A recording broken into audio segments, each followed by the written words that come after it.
So when I came back from the conference, I was able to get the material that I needed. So I was able to build this windmill, which was pumping water and also generating electricity at the same time. So the water that this windmill was pumping, my mom was using it for her vegetable garden. Some of the vegetables she was selling, some of it we were eating at home.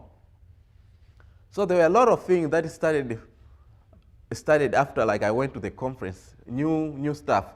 So also other people were able to help me out to drill deep well borehole, and we installed this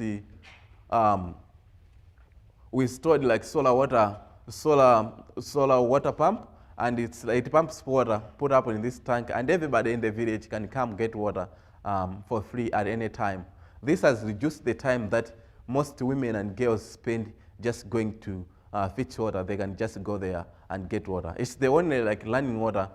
The nearest place that you can also find the running water, it's about 30 miles away. So the other thing that we also did, we started this organization called Moving Windmills. We are also trying to rebuild a primary school that I went to. The school was built almost 60 years ago with the capacity of 400 students. By the time that I was going there, we had 2,000 students. Right now they have 1,400 students.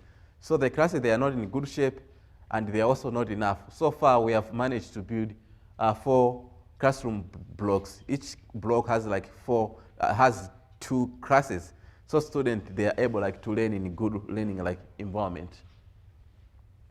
So all of the time, I was also able to go to this school, African Leadership Academy, which I finished in 2010.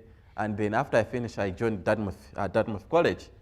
So when I was at Dartmouth, every summer, I was able to go back to Malawi to work on different projects. One of the projects that I did was to install solar panels at the high school that kicked me out when my parents couldn't afford to pay for my tuition.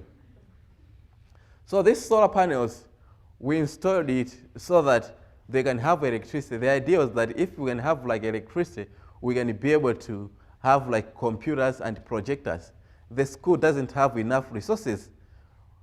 My hope was that if we can be able to go to other schools that have all the resources that they need, they can be able to do experiment. We can record those experiments and some classes from other school, and the student from this school, they can be able to project that classes and have upperclassmate student who can be able to act as supervisor, just trying to help out with the student getting whatever material that we can get to help out for them for their studies.